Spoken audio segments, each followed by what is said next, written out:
আসসালামু আলাইকুম এভরিওয়ান, সবাই কেমন আছেন? দিস ইজ মারিহানা সরকার।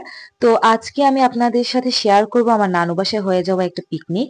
তো সেই দিনটা অনেক সুন্দর ছিল, আমরা সব কাজিনরা মিলে অনেক মজা করেছিলাম। তো এখানে আমরা দুটো চুলো বানাতে দিয়েছিলাম, তো এটা হচ্ছে মাটির চুলো, ইটার মাটি দিয়ে। তো এখানে দুটো চুলো হয়েছিল আর সেই সাথে আমরা অনেকগুলো ডিশ করেছিলাম সেদিন। তো সেই ডিশগুলো আসলে আমরা আগে থেকে প্রি প্ল্যান্ড ছিল, কিন্তু অনেকদিন ধরেই আমরা আসলে ভাবছিলাম পিকনিকটা করব, কিন্তু সেই সময় আসলে উঠেনি। তো পরীক্ষা শেষ হওয়ার পরে আমরা সবাই নানু বাড়িতে চলে গিয়েছিলাম পিকনিকটা করার জন্য। তো প্রথমেই আমরা একটি চুলার মধ্যে ডিম ভুনা করেছিলাম, আমি করেছিলাম স্পেশালি, আমি ডিম ভুনাটা করেছিলাম। আর সেই সাথে আরেক পাশে হচ্ছিল রোস্টের জন্য মিট গুলাকে ফ্রাই করা হচ্ছিল। তো এখানে আমি ডিম ভুনা করেছি আর ওই পাশে মা করেছিল।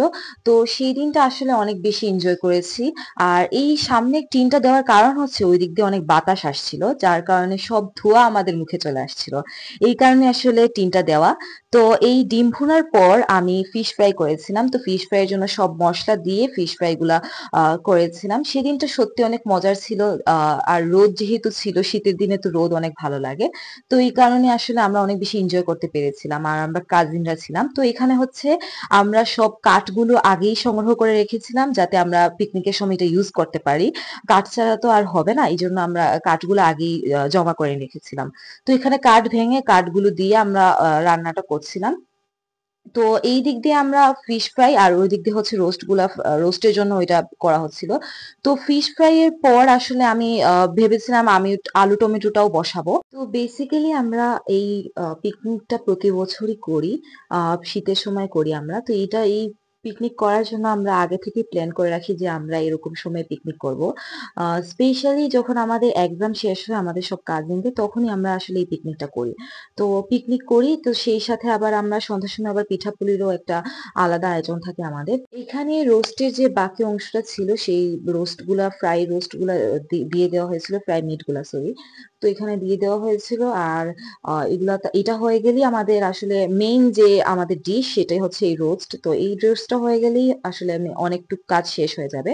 তো আর আরেকটা রেসিপি ছিল আমাদের, যেটা হচ্ছে আহ বেগুন ভাজা আর কি। তো এই বেগুন ভাজাও আমরা করব সেই সাথে।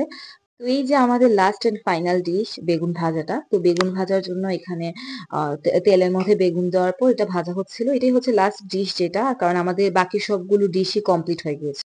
তো এই পার্টটা হচ্ছে স্যালাডের জন্য আমরা যে সবজিগুলো নিয়েছিলাম। তো এটাই হচ্ছে এই পার্টটা, এই পার্টের পুরো ভিডিওটা আমার করতে মনে নেই, তার জন্য আমি স্লো ভার্সনে দিয়েছি। তো আর এখানে হচ্ছে যেটা রোস্টটা করেছিলাম মেইন ডিশ, তো রোস্ট। আর এখানে হচ্ছে পোলাও, আর সাথে হচ্ছে ডিম ভুনাটা যেটা আমি করেছিলাম, আর হচ্ছে বেগুন ভাজা। তো এই ছিল আমার আজকের পিকনিকের ব্লগটা। আশা করছি সবার অনেক ভালো লেগেছে। ধন্যবাদ সবাইকে।